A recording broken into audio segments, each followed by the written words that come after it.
Sí.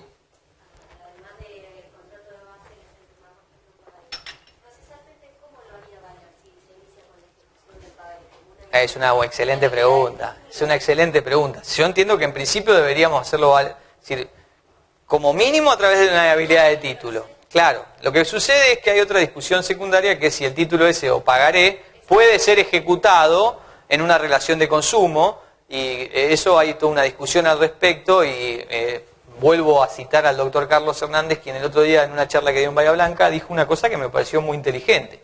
Y dice, ¿por qué si nosotros aceptamos que para verificar, en el caso del pagaré, nos exijan mostrar la causa, y esto es en un... No, pero es un proceso que es, entre comillas, bastante egoísta, el proceso concursal, y que tiene otras finalidades. Nosotros aquí, en el ámbito del consumo, en donde hay una norma constitucional, no una mera ley, una norma constitucional como el artículo 42, no podemos exigir que en la relación de consumo se pueda abrir la causa en un proceso. Obviamente que esto no es pacífico. Esto no es pacífico. Estamos en terreno... sí, empantanados estamos, pero lo cierto es que hay mucha discusión al respecto, inclusive hay algunos fallos de la Suprema Corte de Justicia de la Provincia de Buenos Aires en relación al tema de la competencia, en donde, bueno, también se discutía básicamente si en el caso de un pagaré ejecutado en base a una relación de consumo, imaginemos este de Garbarino, que se ponía otra jurisdicción que no era el domicilio del consumidor, si el juez debía o no declarar de oficio, debería declararse incompetente de oficio o no. ¿Por qué? Porque es una norma de orden público. Entonces, pero para declararse de oficio previamente debe ingresar en la causa. Y en algunos casos lo que pasó fue que los jueces dijeron que había, por ejemplo, 200 juicios iguales, iniciados con las mismas cartulares, con los mismos créditos, entre digamos, el mismo actor, supongamos Garbarino S.A., y otros... Y siempre por montos muy pequeños, lo que hacía presumir la existencia de una relación de consumo. Y por lo tanto, en base a esa presunción, se declaró incompetente y lo mandó a tramitar en el juzgado del domicilio del consumidor. Es decir que, como pueden ver, es muy buena la pregunta. Francamente no tengo una respuesta porque todavía no lo hemos planteado. Que yo sepa, no sé si vos tenés conocimiento, Julio, de algún fallo en ese sentido.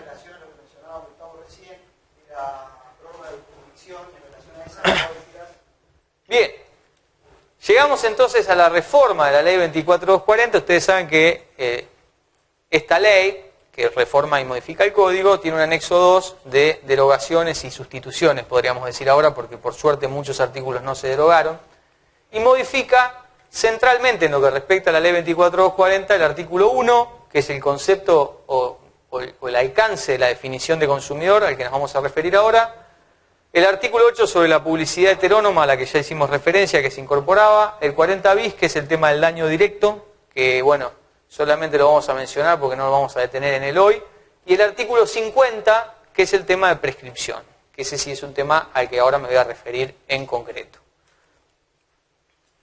Bueno, entonces, el artículo 8 ya dijimos que no cambia prácticamente nada, es un orden el que se cambia de las palabras. No tiene mayor relevancia detenernos en él. El tema de los daños punitivos, que discutimos tanto y nos desgastamos hablando de los daños punitivos y nos preocupamos, finalmente dijeron no se cambia nada. Queda como estaba, queda de la misma manera en que estaba en la Ley de Defensa del Consumidor, a pesar de todas las críticas que ha recibido y de todo lo que se ha escrito al respecto. Se borraron entonces sus artículos 1710, 1715, no hay ninguna referencia a los daños punitivos. Ustedes saben que habían puesto, receptando de alguna manera la definición, el concepto que utilizaba Matilde Zavala, de sanción pecuniaria disuasiva. Así era el nombre que le habían puesto.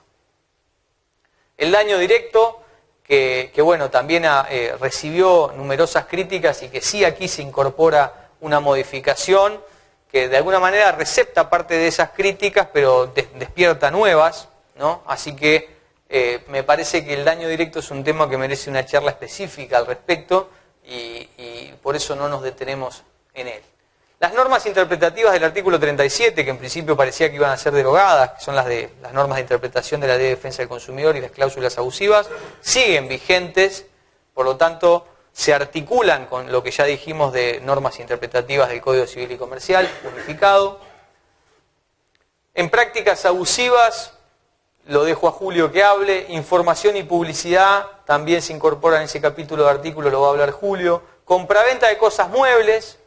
Esto también se incorporan todos estos artículos sobre compraventa de cosas muebles que tienen incidencia y modifican en algunos aspectos lo que tiene que ver con la Ley de Defensa del Consumidor. Lo de contratos bancarios, a lo que ya hicimos alusión. Prescripción, que voy a hablar ahora. Derecho internacional privado, también ahí en relación a derecho internacional privado tiene muchas reformas. Se establece obviamente en algunos aspectos la imposibilidad de pactar el pacto de foro prorrogando y otras tantas cuestiones, porque ahí la verdad que está difícil para decir cómo debería ser, ¿no? Porque pensemos en contratos que estamos celebrando constantemente, ¿no? Contratos que se celebran vía electrónica, de productos que se contrata en Tailandia, se recibe en México y bueno. Entonces la verdad que es bastante complejo y como no es un área específica de la que conozca mucho, prefiero dejarlo para los que vengan a hablar de derecho internacional privado. Finalmente, el tema de las acciones colectivas, que también dijimos que no las incorporó y que borró todas las normas procesales importantes o que nosotros consideramos que eran relevantes, así que nos quedamos con dos temas, que son los dos temas que yo quiero tratar. El alcance del concepto de consumidor, media hora. El alcance del concepto del consumidor y prescripción liberatoria.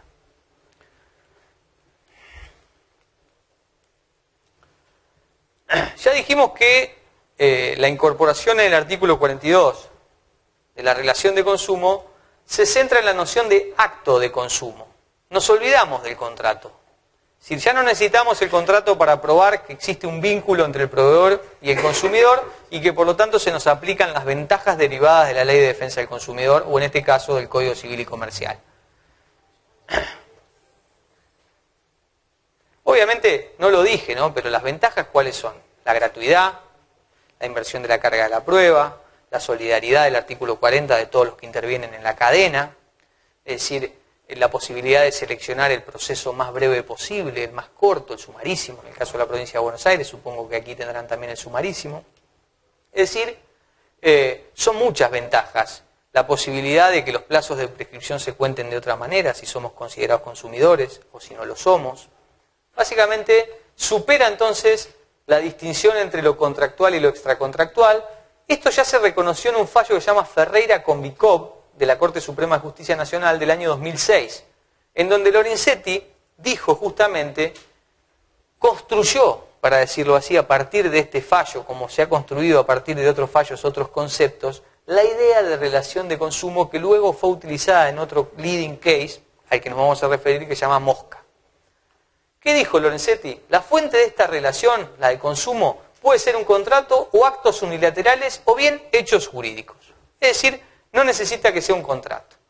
El artículo 3 de la Ley de Defensa del Consumidor dice, la relación de consumo es el vínculo jurídico entre proveedor y consumidor o usuario. Siempre que nos referimos a consumidor, nos referimos también a usuario, el usuario básicamente de servicios, no tanto de bienes.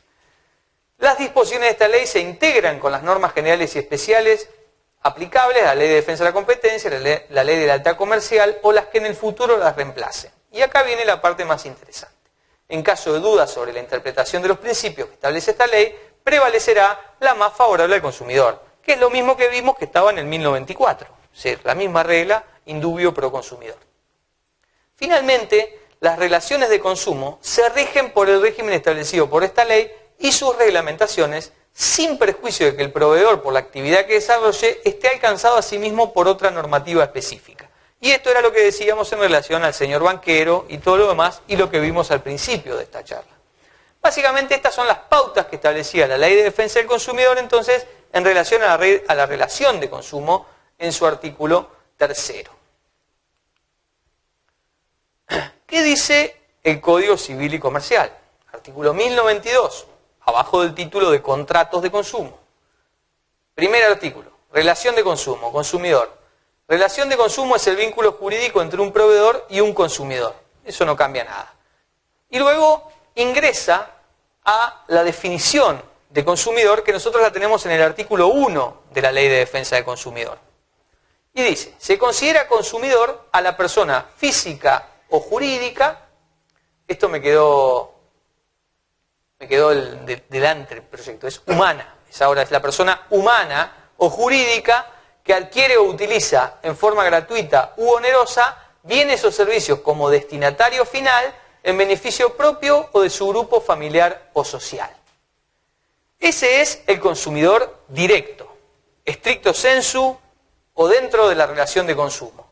Luego dice, queda equiparado al consumidor quien, sin ser parte de una relación de consumo, como consecuencia o en ocasión de ella, adquiere o utiliza bienes o servicios en forma gratuita u onerosa como destinatario final en beneficio propio o de su grupo familiar o social. Este es el denominado consumidor equiparado, es decir, aquel que sin estar dentro de la relación de consumo, por el vínculo que tiene con el consumidor, termina viéndose perjudicado. Es decir, es aquel que va a la fiesta, le dicen andá y prende el ventilador, y cuando prende el ventilador vuela un aspa y le corta el ojo, por decir algo así truculento, ¿no? Para despertarnos, para despertarlos un poco. Porque veo que si no le pongo un poco de emoción y sangre a esta película, se me cae. Estábamos durmiendo ya. Bueno, básicamente es el que está expuesto entonces a esta relación de esta manera. ¿Qué dice el artículo 1? Actualmente, es decir, el artículo 1 se va a modificar por la ley de derogaciones. Esta ley de sustituciones se modifica. ¿Y cómo va a quedar redactado? Casi igual, pero sin la última parte. ¿Cómo va a quedar? La presente ley tiene por objeto la defensa del consumidor usuario. Se considera consumidor la persona física o jurídica que adquiere o utiliza en forma gratuita o onerosa bienes o servicios como destinatario final en beneficio propio de su grupo familiar o social. Queda equiparado al consumidor, todo lo mismo que vimos recién, y punto. ¿Y qué quedó afuera? Quedó afuera esta última parte que venía luego de una coma que decía, y quien de cualquier manera esté expuesto a una relación de consumo. Y esto ha generado nuevos ríos de tinta. ¿Por qué? Porque uno de los grandes avances que se le reconocían a la ley 26.361 del año 2008 fue incorporar la figura del expuesto, es decir, el bystander, aquel que está adyacente a la relación de consumo, el que está al lado y que como consecuencia de esto y de la relación de consumo sufre un daño y tiene la posibilidad de reclamar. Esta regulación había sido tomada del Código Brasilero del Consumo, siguiendo las enseñanzas de Lima Márquez, que además fue consultada por los reformadores para las modificaciones que se pensaban hacer en relación al consumo. Y es así que cuando nosotros lo tomamos y lo incorporamos, digo nosotros los legisladores del año 2008 en la ley, lo incorporan con este alcance, ¿no? Dice, quien de cualquier manera esté expuesto a una relación de consumo. Bueno, esta redacción, de cualquier manera, y expuesto a una relación de consumo, es una terminología bastante amplia, ¿no? Y vaga. Con lo cual, generó que todos los que estábamos más o menos en el tema, nos pusiéramos a pensar qué casos entraban y qué casos no entraban. ¿Para qué? Para ver si efectivamente le aplicamos el plexo normativo consumeril o no. Bueno, básicamente no nos pusimos de acuerdo nunca, diría yo, porque no hay una única opción, nadie podría decir que estos son todos los casos que hay y no otros.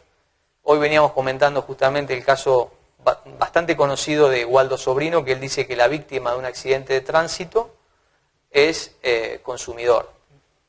Se le aplica el régimen de consumo, porque existe un vínculo contractual obligatorio entre el asegurado y la ley de seguros, y como ese vínculo él considera que cumple los recaudos que exige la ley para caer dentro del consumo, dice que es consumidor y como consecuencia de eso se le aplicaría, por ejemplo, un plazo de prescripción distinto. O sea que tendría alguna relevancia. Bueno. ¿Cuál es la lectura entonces del artículo 1 de la Ley de Defensa del Consumidor antes y después, ¿no? Teníamos consumidor directo estricto, consumidor indirecto o equiparado, el usuario al que se le aplican las dos categorías, el expuesto a una relación de consumo y como consecuencia de esta modificación del artículo 1 y del artículo 1092 del Código Civil y Comercial, la exclusión del expuesto a esta relación de consumo o bystander. Yo quiero recordar aquí el caso Mosca del año 2007, seguramente todos ustedes lo conocen, pero este es un caso paradigmático porque es un taxista que lleva a un fotógrafo de una revista de deportes, de Olé o alguna de esas, a la cancha de Lanús. Y cuando llega a la cancha de Lanús, era de noche el partido, tiran algo, no sé, un objeto contundente. No, gas pimienta no. Este era un objeto contundente, pero afuera del estadio. En el estacionamiento, afuera del estadio. Y entonces, así como se creó a partir del caso Bicop, Ferreira con Bicop, la Corte se expresó y en el caso Lorenzetti, él personalmente dijo que cómo debía interpretarse la relación de consumo y cuáles eran las fuentes de la relación de consumo.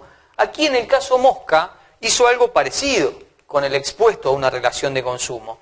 Y a partir de ese fallo se dictaron otros fallos tanto de la Corte Suprema de Justicia Nacional como fallos de otras jurisdicciones inferiores, hay muchos en Córdoba y en otros lugares, siguiendo dicha doctrina y reconociendo el derecho del que es expuesto a una relación de consumo. En ese caso lo que se dijo es que este hombre tenía derecho a ser resarcido y que todos respondían solidariamente por vigencia y por imperio del artículo 42 de la Constitución Nacional, que es con lo que empezamos esta charla.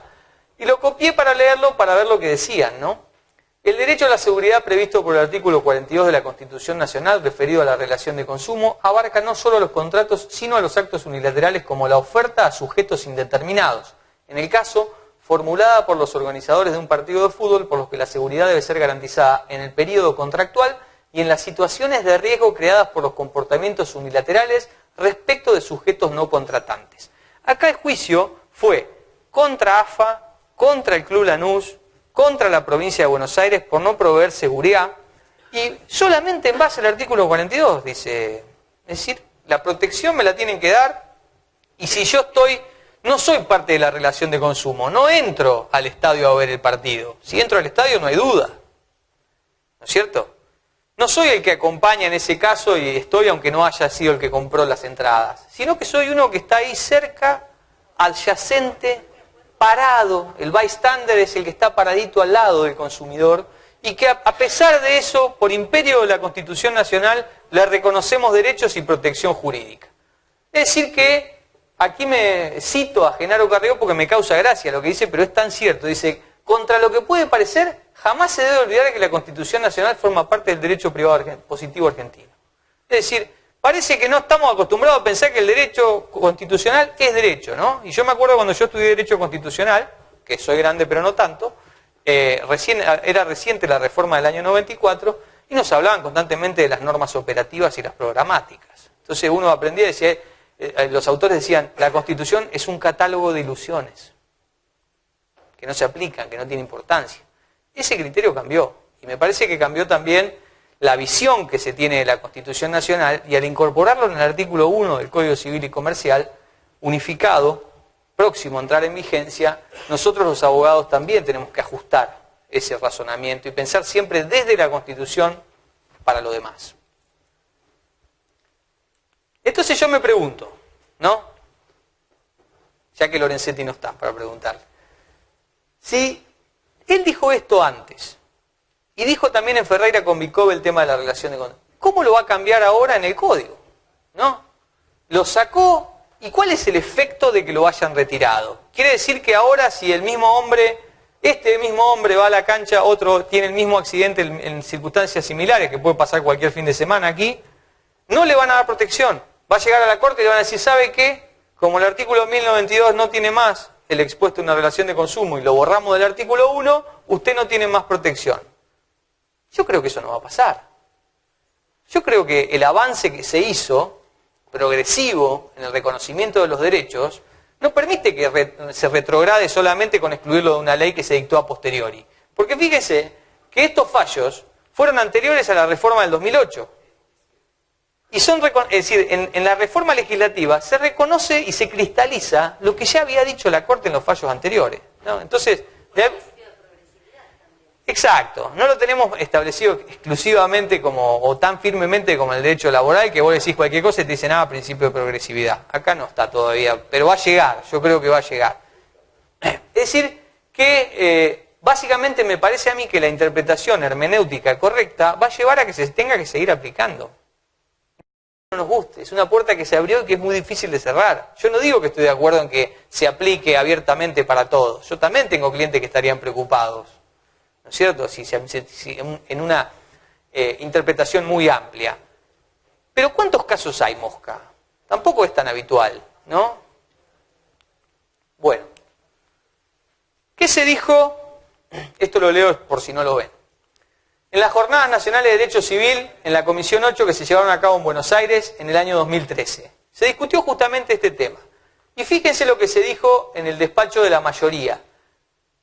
Se dijo, la categoría de consumidor y usuario reconocida en nuestro ordenamiento jurídico comprende al destinatario final de bienes y servicios al expuesto a la relación de consumo.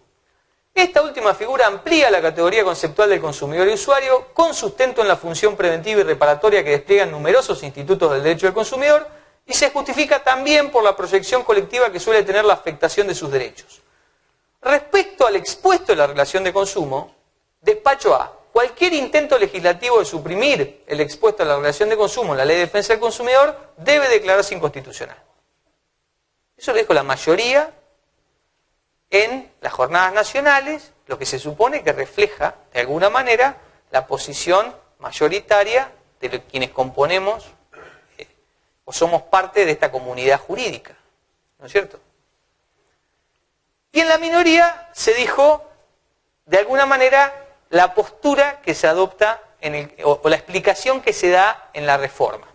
Se dijo, el proyecto de Código Civil y Comercial no suprime al expuesto a la relación de consumo y lo admite en el ámbito de las prácticas abusivas, cuya amplia tipificación se fundamenta en la cláusula constitucional de protección al consumidor. Es decir, se la borró del artículo 1092 y se la borró del artículo 1, pero en relación a las prácticas abusivas, prácticas comerciales en relación a personas determinadas o determinables o no, se estableció justamente que se aplica a cualquiera que esté expuesto a prácticas abusivas. Y de esta manera lo que han dicho es que reajustaron, mejor dicho, el concepto y fueron, digamos, más honestos con la fuente. ¿Por qué? Porque el Código de Brasil no tenía esta regulación tan amplia, ¿no?, como la hicimos nosotros en el artículo nuestro en la ley 26.361, sino que se aplicaba solamente a las prácticas abusivas, que es lo que hace ahora nuestro código. Pero bueno, la mayoría de la doctrina y de los autores de derecho del consumidor dicen que esto es una regresión y que en definitiva es criticable. Veremos cómo funciona, veremos si efectivamente la Corte en los futuros casos Mosca dice que no se aplica. Por ahora no lo sabemos. Bueno, lo otro ya lo habíamos mencionado. Quería también tratar brevemente, para ajustarnos al tiempo que tenemos, la persona jurídica como consumidor. Es decir, está claro que la persona humana puede ser consumidor. La persona jurídica está claro que también puede ser consumidor porque lo dice el mismo artículo. Básicamente no hay que ser una lumbrera, simplemente leer el artículo 1 y decir, no, pero si es persona jurídica, ninguna duda. Sí, ninguna duda. Pero el tema es que no solamente tiene que ser persona jurídica, sino que tienen que darse las otras condiciones que nos permiten considerarlo consumidor. ¿Y cuáles son las otras? Bueno, en principio dicen tiene que haber una debilidad estructural, un desequilibrio entre ambas partes. Es decir, entre la persona jurídica, por ejemplo, una clínica S.A., que adquiere un tomógrafo computado de una empresa como Siemens. ¿Hay desequilibrio o no hay desequilibrio? ¿Qué saben los médicos del funcionamiento, o el director médico del hospital o el administrativo, del funcionamiento interno del aparato de ese Siemens? Nada. Como yo, nada. Saben cómo funciona y para qué se usa, pero no saben, en definitiva, no tienen equilibrio en relación a esa empresa, ni siquiera económico, desde luego. Idoneidad técnica, profesionalidad de uno y carácter profano del otro, que era lo que estábamos haciendo referencia recién. Que el bien o servicio sea valor de uso, es decir, que no se incorpore a la producción para producir más bienes y servicios o para producir ganancia, sino que se incorpore sin esa condición. No incorpora a la cadena de producción. El destinatario final, por lo tanto, no lo reintroduce para comercializarlo. Entonces, si es una persona jurídica, una SA, una SRL o la que ustedes quieran, que adquiere un bien con todas las demás condiciones, pero como destinatario final, pero lo reincorpora de alguna manera al ciclo productivo, queda excluido.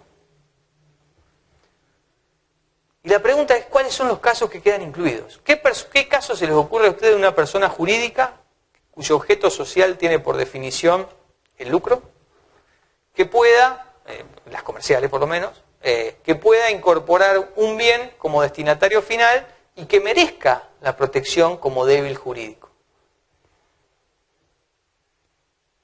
¿Se entiende la pregunta? Perfecto. La pregunta se entiende. Lo que no es difícil es la respuesta. A mí me pasa lo mismo. Mire, nosotros aprovechamos las 3 horas que teníamos de viaje con Julio para discutir a ver qué ejemplos se nos ocurrían, para hacer nuevos ejemplos. Y la verdad que es difícil.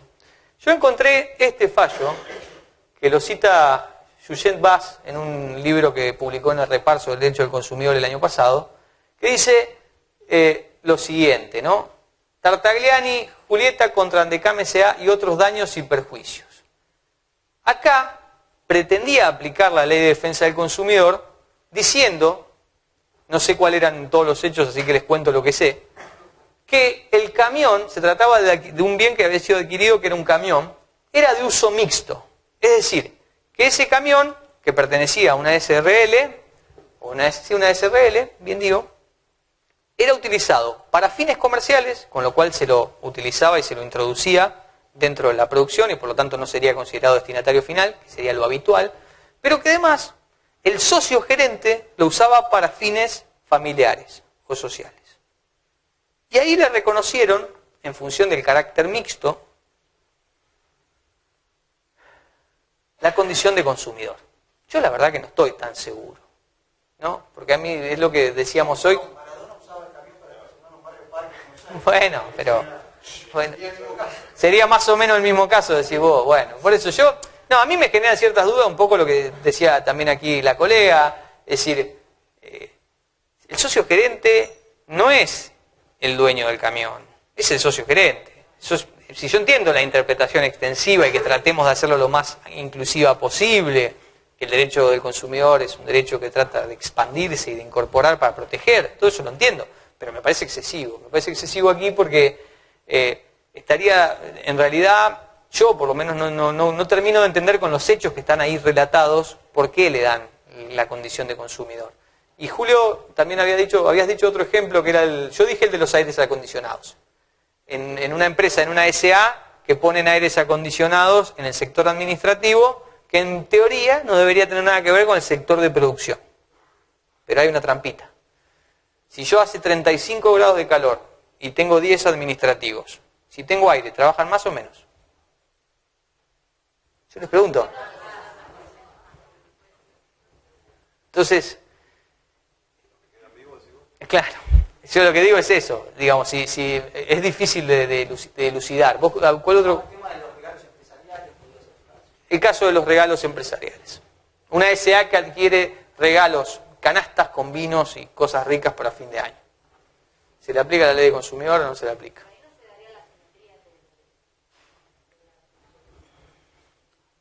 Entre las partes, entre el proveedor y el consumidor. Sí sería destinatario final, pero no habría desequilibrio.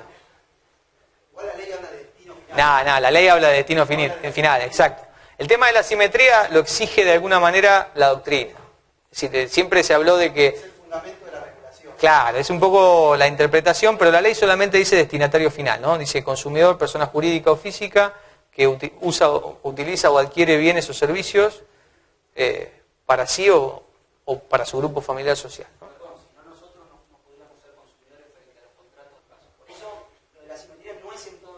¿no? No, y además eso fue en la etapa previa, ¿no? En la primera etapa podríamos decir en donde se discutían cuáles eran las condiciones que tenía que tener alguien para ser consumidor.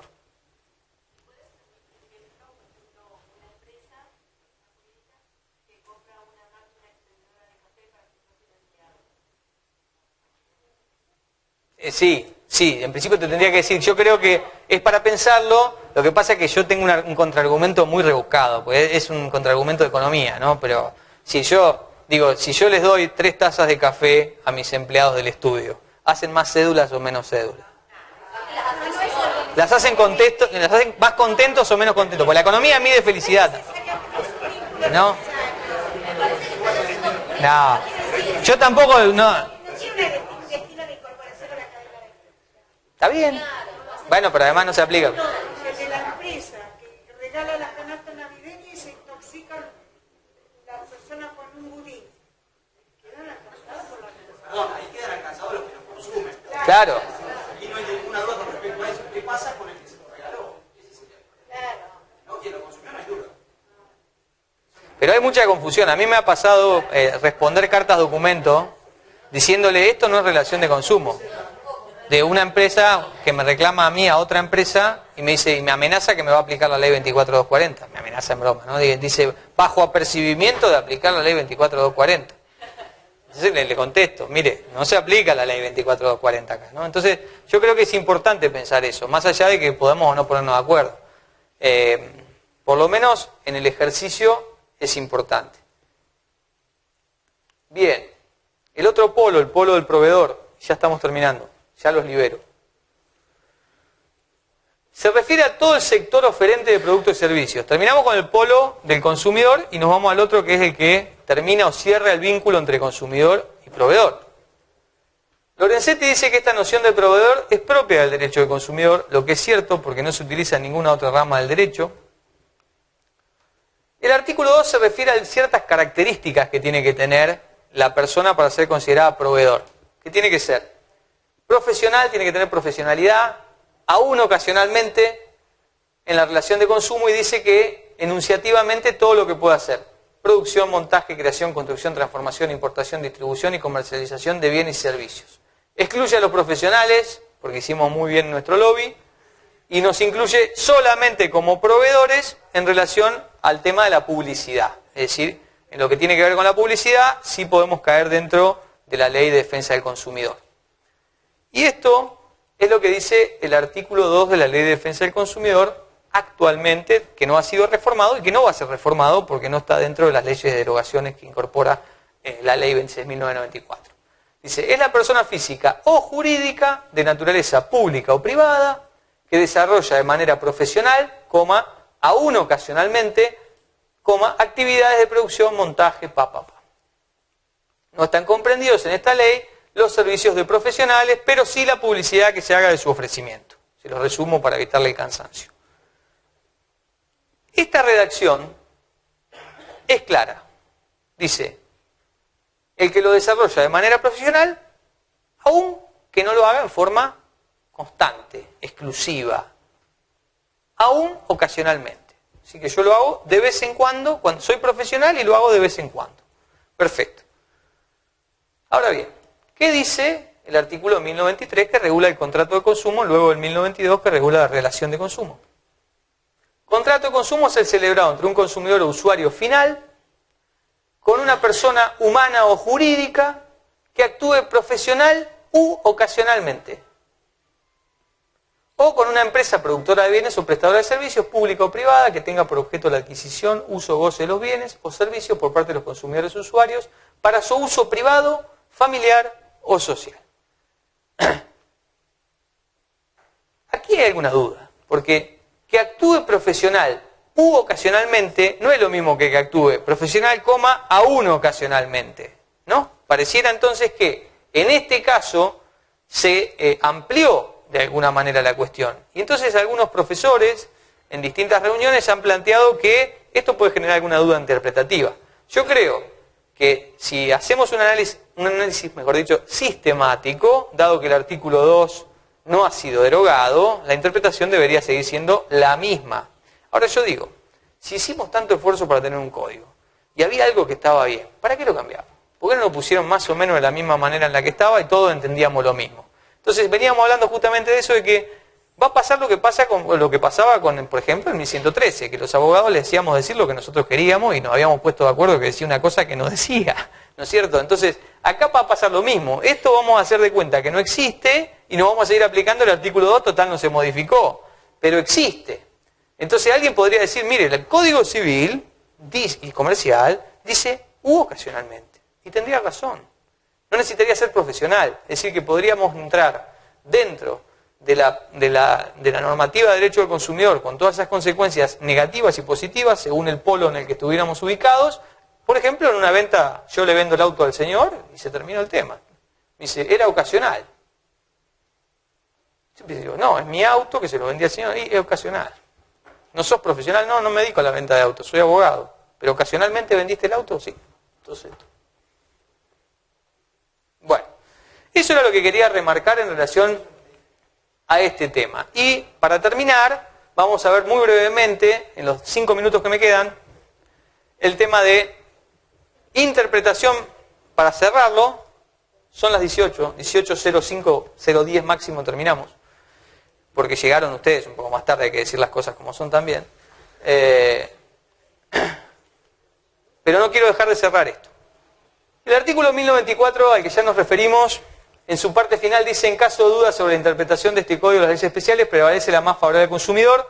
Ahora vamos a ver que en relación a las reglas de interpretación, las reglas interpretativas de contratos y de daños y perjuicios, parece que puede haber alguna duda interpretativa.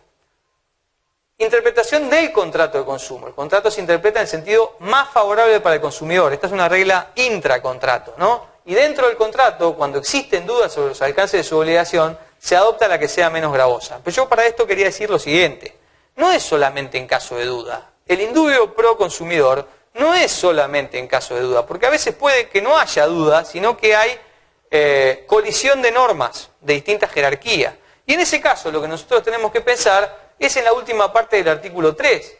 ¿No? Las relaciones de consumo se rigen por esta ley y sus reglamentaciones sin perjuicio de que el proveedor por la actividad que desarrolle esté alcanzado a sí mismo por otra normativa específica. Es decir que, aun cuando no haya duda, si hay normas o estamos dentro de la relación de consumo, estas prevalecen siempre. Que esa sería un poco la regla de oro para no olvidarse y para trabajar.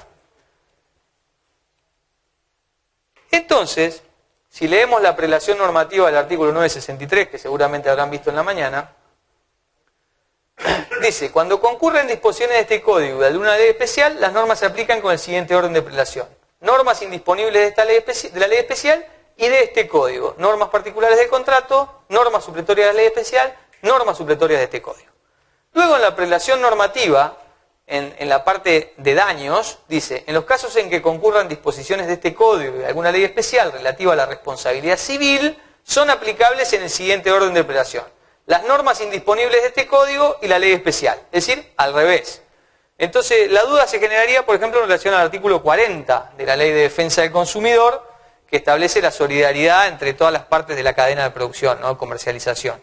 Esa no está, supuestamente, en la responsabilidad civil por daño. Lo miro a Julio porque él da daño. Por ahí me dice, sí, doctor, está, y me escracha delante de todos. Pero no, aparentemente no está. Entonces los autores se preguntan, ¿qué pasa con eso? Y la respuesta la dimos antes, es fácil. Siempre es interpretativa y hermenéutica. Es decir, desde luego que si estamos en una relación de consumo, esto pierde relevancia y prevalecen las normas más favorables para el consumidor y desde luego que se va a aplicar el artículo 40. No hay ninguna duda interpretativa, eso es lo que quiero decir. Plantean alguna duda interpretativa que desde mi punto de vista no existe. Finalmente, para terminar, y poder pasar a tomar el café.